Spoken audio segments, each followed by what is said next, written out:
Yeah, so this is part 3 of why I wrote Just Love Me a Little. The song was about being in a dead-end relationship, marriage, and just being so suffocated of love that I was asking for the bare minimum.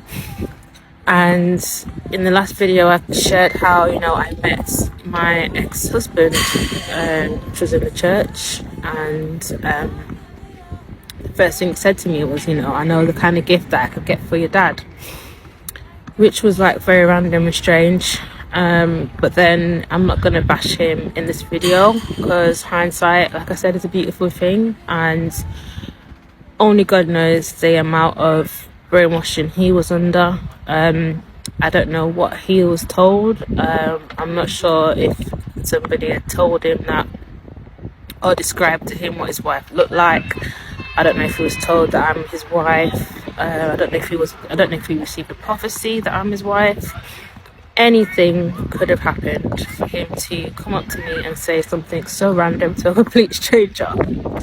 Okay, so let's clarify that there, because there's a lot of manipulation that happens in these churches that people don't talk about, and I'm here to raise awareness on these issues. So no word of a lie, he was just like, I know what gift to do, type of thing. And I was just like, okay, do I know you, kind of thing. And I entertained the conversation because I was just like, what's this guy talking about? But yeah, looking back, I should have just been like, no thank you, bye for now, kind of thing. But I entertained the conversation. Hindsight's a beautiful thing. So yeah, we had that conversation, and then I end up leaving. So in the next video I will be explaining a bit more about how things evolved, how like the church really got into my head, my pastor really got into my head, into making my choice on who to get married to, and I wasn't even thinking about marriage. And I forgot to mention, please bear with me because this was like 4, 5, 6 years ago now. It's a long time ago, and I've really had time to really reflect and to really learn from the situation.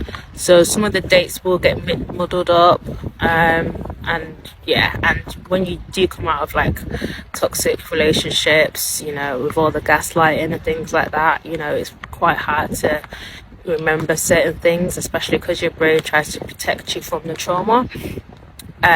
So yeah, things will be popping up here and there, but just bear with me.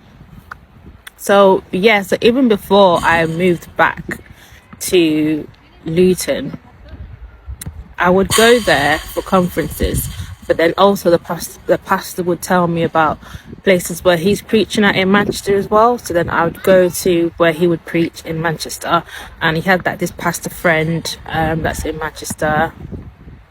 RIP to him because he's no longer with us, but he preached in Manchester, and I brought my little sister as well, because this is how much I believe that this is, well, I still believe he's a man of God. I just think he's just made a lot of bad choices.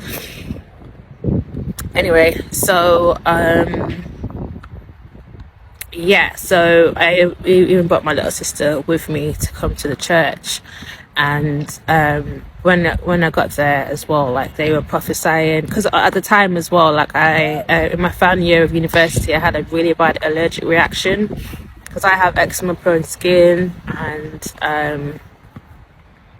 I had a really bad allergic reaction to this synthetic wig that I bought online, and my skin tone drastically changed. I had my skin was peeling, I had eczema on my face. It was so bad. It really knocked my confidence, which is another reason why I really went all in with my faith as well, because I was just such in a low place. Like people couldn't recognize me because it was just it was so bad.